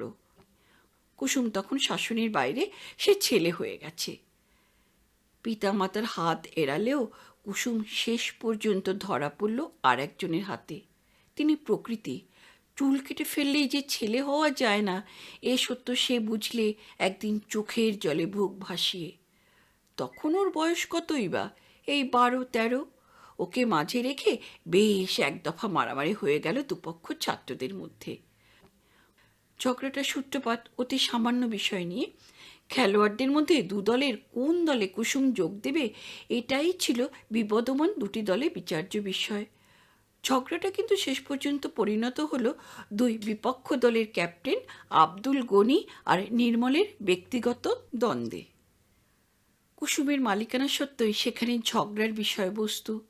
কুসুম চুপ করে লক্ষ্য করছিল ঝগড়াটা এক পাশে দাঁড়িয়ে। আব্দুল অপেক্ষাকৃত শক্তিমান, মার খেয়েছে নির্মলই বেশি। বিজয়ী বীর আব্দুলের হাত ধরে কুসুম খেলতে যাচ্ছিল। অতর্কিতে কোথা থেকে আবির্ভূত হলো বিশ্বনাথ। হ্যাঁচকা টানে ছিনিয়ে নিল কুসুমকে। আব্দুল ঘুরে দাঁড়ালো ঘুষি পাকিয়ে। ফিরে দাঁড়ালো বিশ্বনাথ অগত্যা। তারপর আব্দুল মাথা নিচু করে চলে গেল সেখান থেকে। বিশ্বনাথ শুধু জোয়ান নয়, অসীম বলশালী বলে খ্যাতি ছিল তার। গ্রামের আখড়ায় ছেলেদের কুস্তি শেখাতো বিশ্বনাথ। ক্রূর দৃষ্টিতে একবার তার দিকে তাকিয়ে মাথা নিচু করা ছাড়া গত্যন্তর ছিল না শেখের পর। আব্দুলের সঙ্গে সঙ্গে চলে গেল দলের বেশিরভাগ ছেলেই। ওরা সবাই মুসলমান পাড়ায় থাকে। আব্দুল গনি ওদের দলপতি। গ্রামের নাম লক্ষ্মীপুর হলে মুসলমান প্রধান স্থান সেটা। কুসুম হেসে কি একটা বলতে যাচ্ছিল, প্রচণ্ড ধমক দিলে তাকে বিশ্বনাথ। বিশ্বনাথ বজ্র মুষ্টিতে কুসুমের হাত ধরে তাকে নিয়ে গেল তাদের বাড়ি পর্যন্ত। ফটক পর্যন্ত পৌঁছে ছেড়ে দিলে ওর হাত। কুসুমের তখন ভারী কান্না পাচ্ছে। জলভরা চোখ দুটো হাতের উল্টো পিঠ দিয়ে মুছে নিয়ে গোঁজ হয়ে দাঁড়িয়ে রইল সে বাগানের ফটকের সামনে। এক পাও নড়ল না। বিশ্বনাথ অল্প ইতস্তত করে বললে, বাড়ি যাও কুসুম, তোমাকে দলে নেবার জন্যে ছেলের দল মারামারি করে। ছি ছি, তুমি বোঝো না কেন? ছি। আর শোনো, তুমি এই শার্ট ফাট পরো না, বুঝলে? শাড়ি পরলেই হয় এখন। মাথা না তুলেই কুসুম বুঝতে পারে বিশ্বনাথ চলে গেছে অনেকক্ষণ। লজ্জায় অনুশোচনায় একটা ছিচিকারে মাটির সঙ্গে কে যেন মিশিয়ে দিয়েছে তাকে। পায়ে পায়ে বাড়িতে নিজের শোয়ার ঘরে এসে ঢোকে। সামনের বড় আয়নাটায় পড়েছে ওর প্রতিকৃতি। ছি ছি ছি ছি ছি।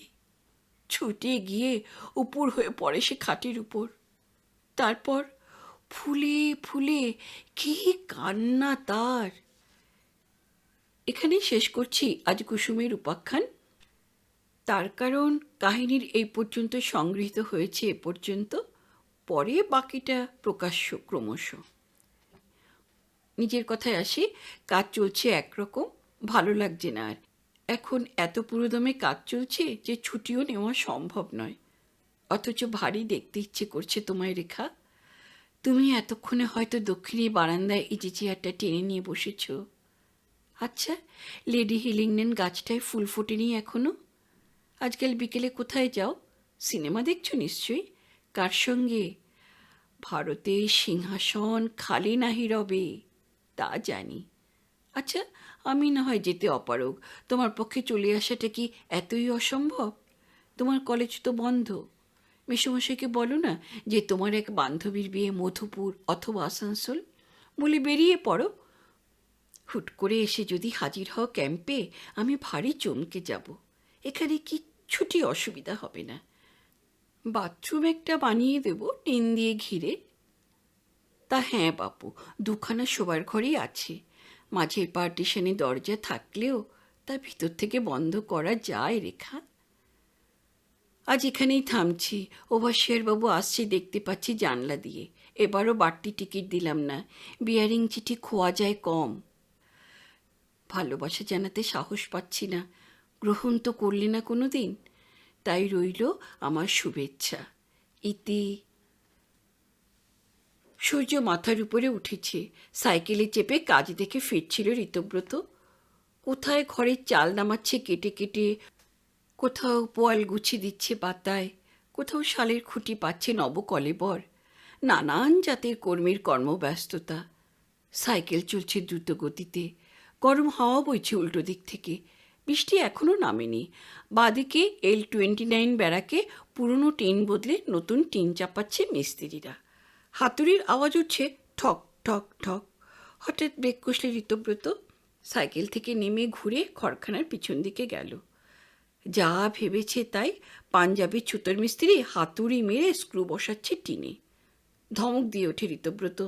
তার শিক্ষায় সহবতে যতখানি তীক্ষ্ণ হওয়া সম্ভব গালাগাল দেয় সে। পাঞ্জাবি মিস্ত্রি চালের উপর থেকে বারবার কসম খায়। হাতুড়ি পেটেনি সে, স্ক্রুড্রাইভার ঘুরিয়েই টিনগুলোকে আঁটছে নাকি সে পার্লিনের সঙ্গে। স্ক্রু কখনো হাতুড়ি মেরে বসাতে পারে? তাহলে তো জোরই হবে না কিছু। জুতো খুলে মই বেয়ে চালে উঠে পড়ে ঋতব্রত। বিব্রত হয় পাঞ্জাবি মিস্ত্রি। তার হাতের কাছে একটাও স্ক্রুড্রাইভার ছিল না। কাজ বন্ধ করে দিতে হুকুম দিল ঋতব্রত। ওয়ার্ক সরকার কই? সে নাকি খেতে গেছে। ঋতব্রত ঘড়িতে দেখল সকালের কাজ ছুটি হতে তখনও 20 মিনিট বাকি। ওয়ার্ক সরকারের নাম, ব্যারাকের নাম নোটবইতে টুকিয়ে নিয়ে সাইকেলে উঠতে যাবে, হঠাৎ ঘর থেকে বের হয়ে এলো একজন যুবক। সুগঠিত তৈলচিক্কণ মসৃণ চেহারা, মসি কৃষ্ণ ব্যাকব্রাশ চুল, ঘাড়ের কাছে একেবারে ছাঁটা, পরিধানে একটি সবুজ লুঙ্গি ও হাতকাটা স্যান্ডো গেঞ্জি। বললে, দেখুন স্যার দেখুন, এরার কাণ্ডটা দেখুন, খালি ফাঁকি দেওয়ানে লেগে আছে হারামির বাচ্চারা। হঠাৎ গর্জন করে উঠল পাঞ্জাবি মিস্ত্রি। চুপরা, সালে শয়তান। বাঙালির পো তখন ঘুরে দাঁড়িয়েছে একটা খানিট হাতে। পাঞ্জাবিও দৃঢ় মুষ্টিতে ধরেছে তার হাতুড়িটা। ঋতব্রতের গালাগাল সে নির্বিবাদে হজম করেছিল, কারণ সে ছিল অপরাধী। তাছাড়া সাহেব আদমির গালাগালটাও কিছু বাপমা তুলে নয়। ঘর থেকে বেরিয়ে এসে একে মোড়লি করতে দেখেই সে রুখে দাঁড়িয়েছে। জনতা ঘিরে দাঁড়িয়েছে চারদিকে। মুহূর্তে ঋতব্রত গিয়ে পড়ল ওদের দুজনের মাঝখানে। দুজনকে পৃথক করে পাঞ্জাবিকে বললে, আপ খামোশ হো যাইয়ে।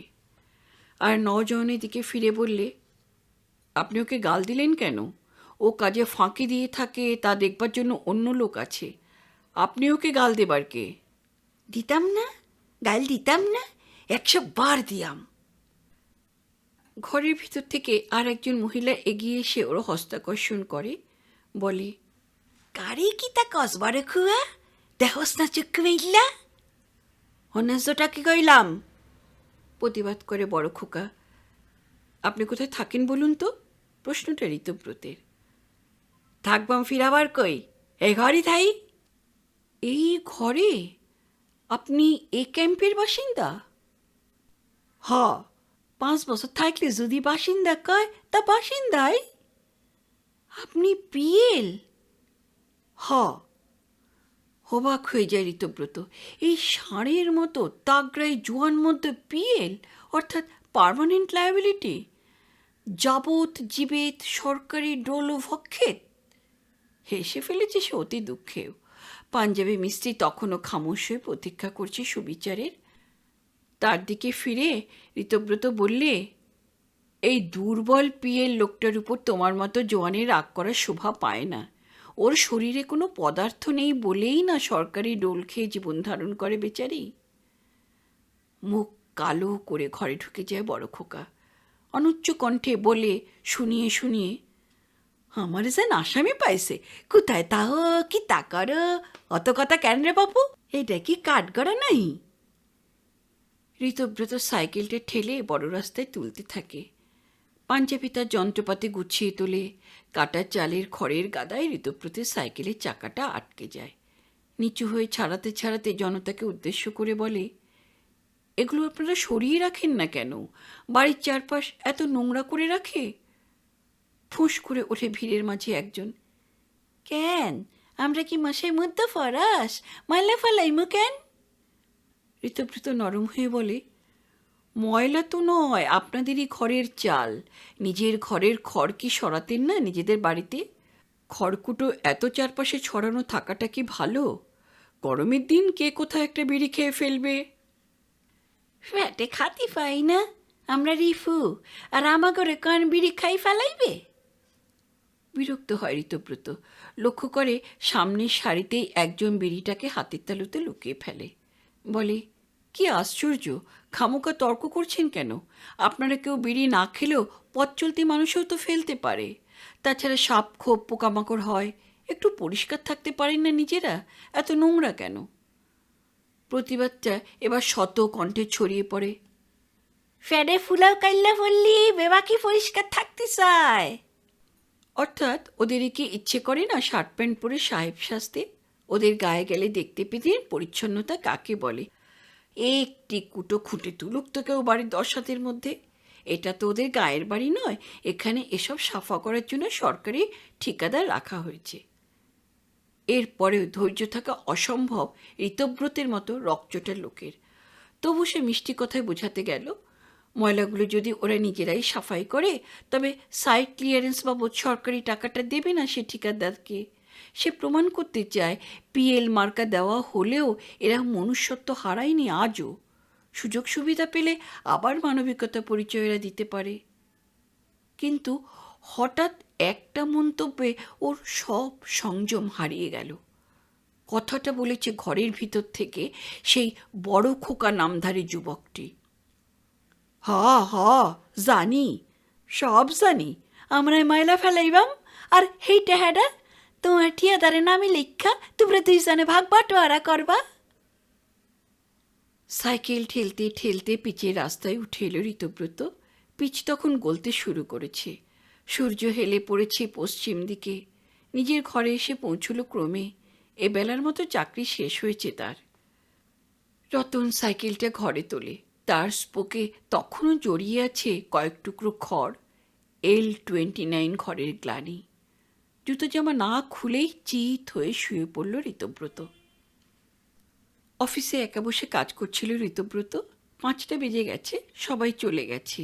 বাইরে বেশ মেঘ করেছে আকাশে। আর ঝড় হতে পারে। প্রতি বৎসর এই প্রথম বর্ষণের দিনটি ওর ভারী আনন্দের। এবছরের প্রথম কালবৈশাখী।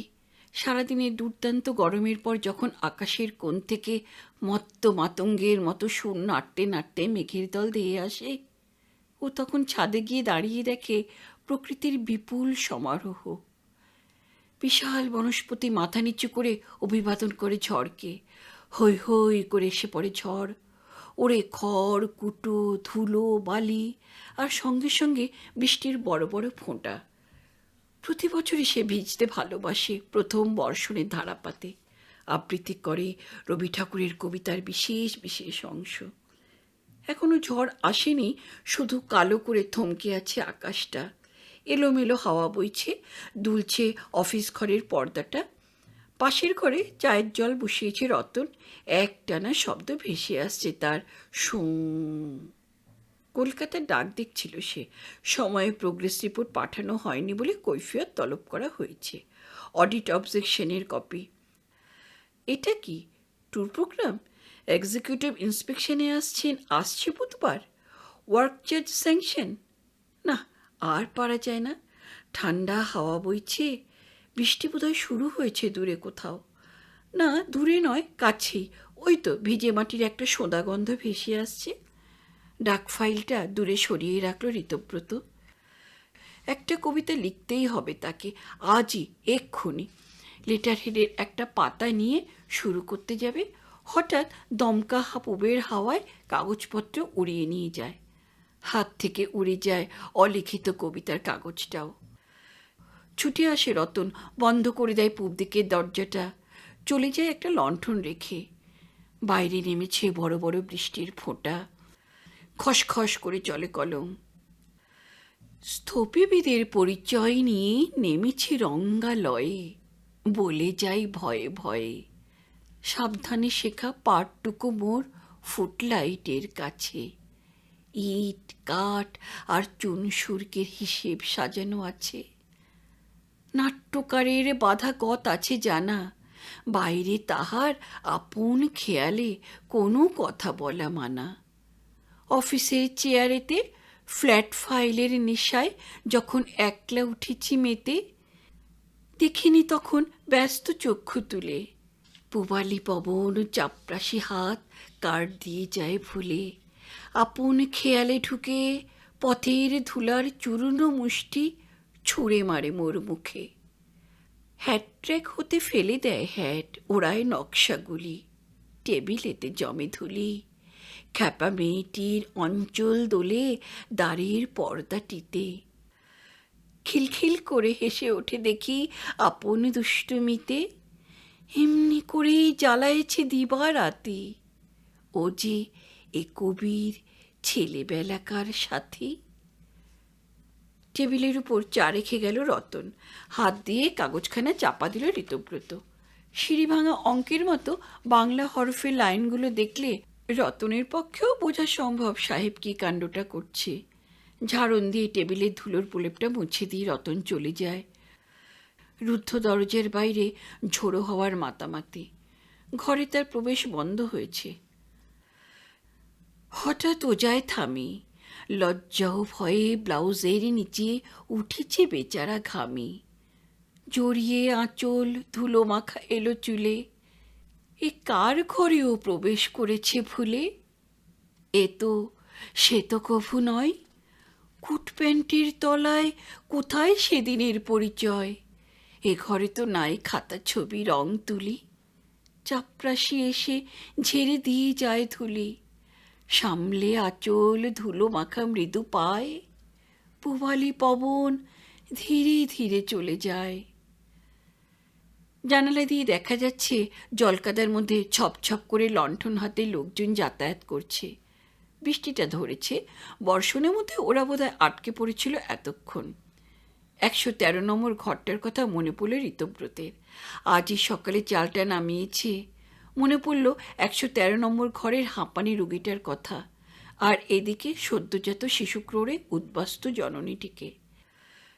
এই প্রবল ঝড় বৃষ্টিতে কোথায় মাথা গুজল তারা? রতন এসে দাঁড়ালো। রাত্রে কি রান্না হবে?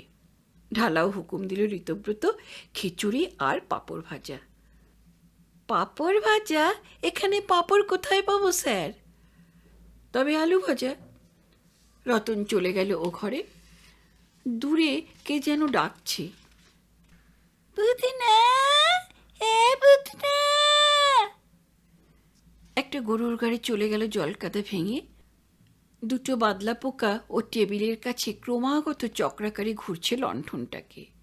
সেই চিরন্তন খেলা, রূপবন্যী। কি মূর্খ পোকা দুটো! মূর্খ? সে নিজেও কি ওই রকম মূর্খ নয়? তবে রেখা মিত্তিরের রূপবন্যীর চতুর্দিকে পাক খেয়ে মরছে কেন আজও? 3 পুরুষের অভিজাত ঘরের ওই মেয়েটি কি কোনোদিনও এসে দাঁড়াবে ওর পাশে এই দরমার বেড়া দেওয়া ঘরে?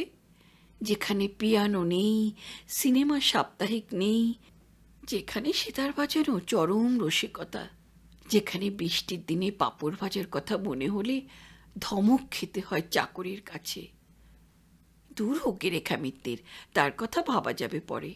আজকে তার কবিপ্রিয়া রেখা মিত্তির নয়, আজকে তার কবিপ্রিয়া পূবালী পবন।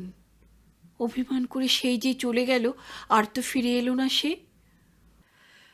ওরেও পূবালী হাওয়া, পেকিয়ে দিয়েছে ইট কাঠ চুনে যত কিছু চাওয়া পাওয়া। তবু ওরে শোন, কিছু আছে আজও বাকি। স্লাইড রুলের নির্ভুল মাপে আছে হিসাবের ফাঁকি। প্রখর রবির কিরণের জালে দিবসে রয়েছে ঢাকা আমার গোপন কৃষ্ণপক্ষ রাকা। মন কেমনের ওরেও পূবালী মেয়ে, সাথেহীন রাতে কবির কুটুরে অমনি আসিস ধেয়ে। অভিমানিনীর অভিমান করি জয়, মৃদু চুম্বনে ফিরে দেব তোকে সেদিনের পরিচয়। হুড়মুড় করে ঘরে ঢুকে পড়ল ৫-৭ জন লোক।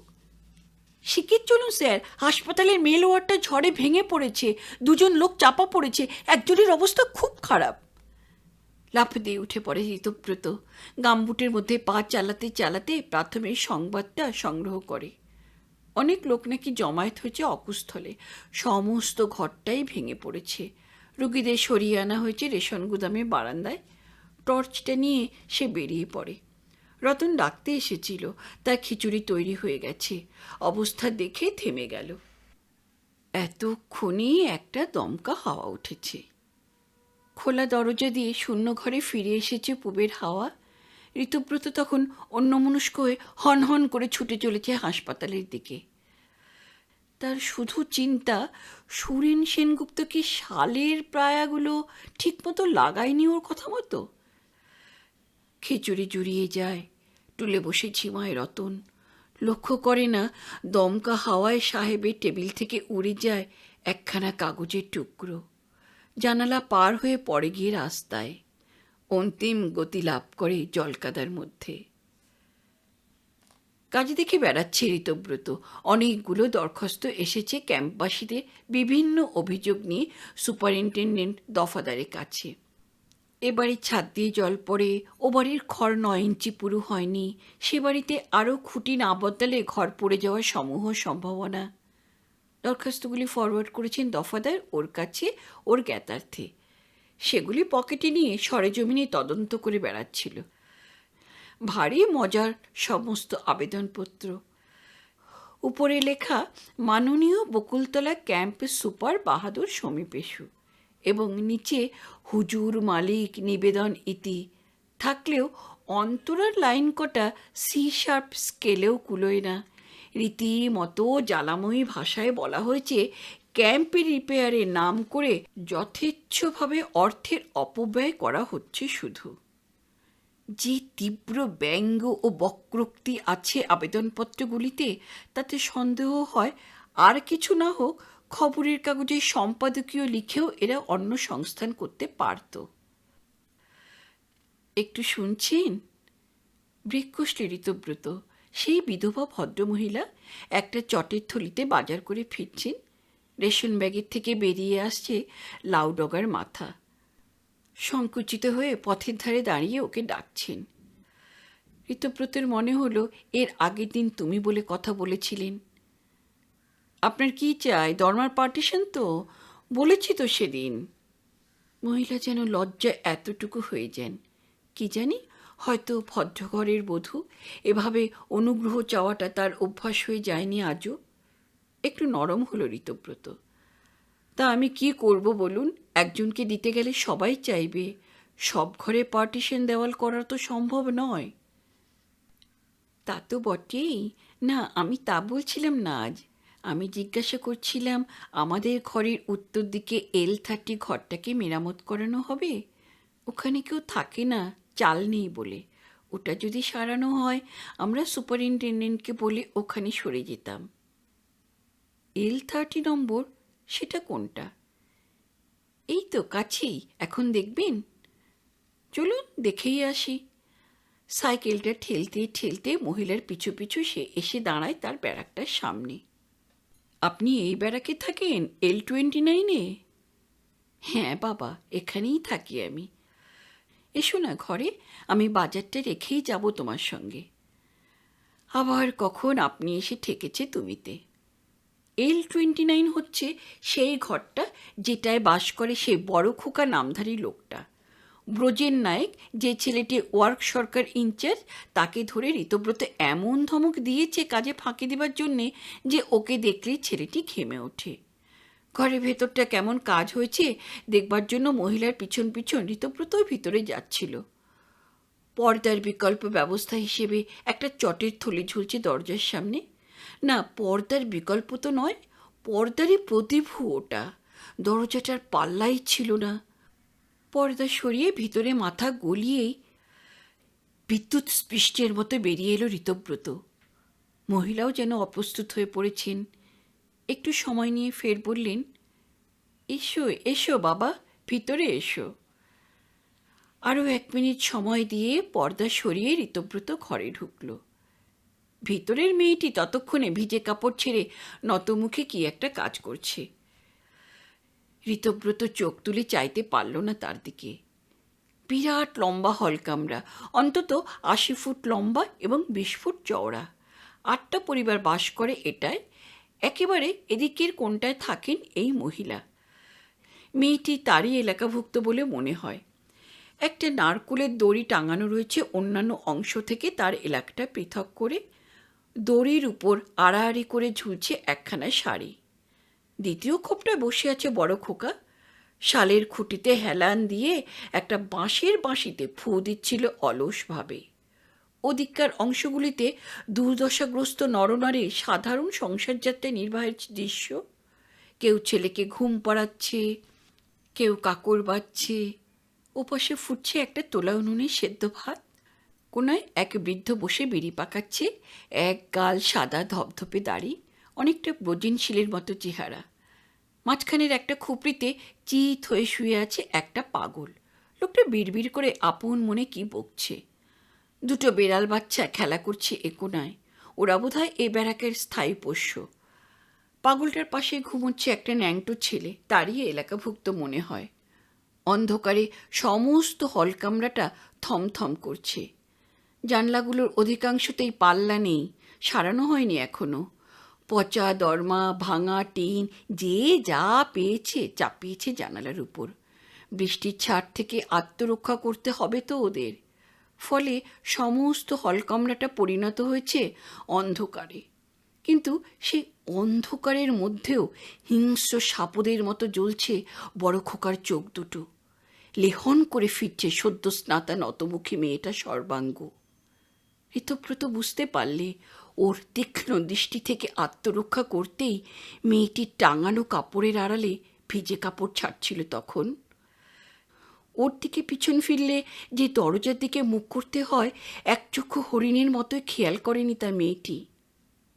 আসুন আসুন আমার সঙ্গে। মহিলাটি ঋতব্রতকে সঙ্গে করে পথে নামেন। দুপা গিয়েই উত্তর দিকে দেখিয়ে দেন L30 নম্বর বাড়ির ভগ্নস্তূপ। বলেন, এই ভগ্নস্তূপটি যদি সারাই করা হয় তাহলে তিনি এটায় উঠে আসবার চেষ্টা করবেন। ঋতব্রত এতক্ষণে বুঝতে পেরেছে কেন উনি বারবার পার্টিশন দেয়ালের কথা বলেন, কেন তার ওই পাকা হলঘর ছেড়ে এই ভগ্ন স্তূপের মধ্যে আশ্রয় নেবার ব্যাকুলতা। কিন্তু ঋতব্রত নিরুপায়। এই ঘরটি মেরামতের কথা নেই। বললে, এটা তো মেরামত করা হবে না, তবে আমি দেখছি আপনার ঘরটা একটা পার্টিশন দেওয়াল দিয়ে দেব আমি। আপনার পরিবারে কজন লোক? আমি আর আমার ওই মেয়ে কমলা। তারপর একটু ইতস্তত করে ফের বললেন, দেখলেই তো বাবা সব নিজের চোখে। অমন হাটের মধ্যে কি থাকা যায় সমস্ত মেয়ে নিয়ে? সারা রাত 2 চোখের পাতা এক করতে পারি না, না আমি না মেয়ে। একা মানুষ, হাটে বাজারে যাই, ডোল আনতে যাই, মনটা পড়ে থাকে বাড়ির দিকে। সরলা মরে বেঁচেছে, কমলাটাও যদি। কি ভেবে চুপ করে যান আবার। ওর দিকে ফিরে বলেন, সরলা আমার বড় মেয়ে, পার্টিশনে পরেই মারা যায়। ও, ঋতব্রত চুপ করে যায়। আর ও দোষী বা কি? ভগবান শুধু রূপই দিয়েছেন। কিন্তু যাক, তুমি বাবা যা হয় একটা ঝাঁপটাপ টাঙিয়ে একটু আড়াল করে দিও আমার দিকটা। দেবে, ঋতব্রত দেবে, নিশ্চয়ই তা দেবে। কথা বলতে বলতে ওরা ফিরে আসে L29 ব্যারাকে। মেয়েটি, কমলা নাকি যার নাম, তখন বাইরে একটা বাঁশের উপর মেলে দিচ্ছিল ভিজে কাপড়খানা। হঠাৎ চোখাচোখি হয়ে গেল ঋতব্রতের সঙ্গে। তৎক্ষণাৎ সে দৃষ্টি নত করলে। সত্যিই সুন্দরী মেয়েটি, বছর 17 বয়স হবে। ঠিকই বলেছে ওর মা, যে রূপ হতে পারত ওর পক্ষে পরম কাম্য নিজের বাড়িতে, এখানে এই পরিবেশে সেই রূপ যৌবনী হয়তো হয়ে পড়েছে তার চরমতম শত্রু।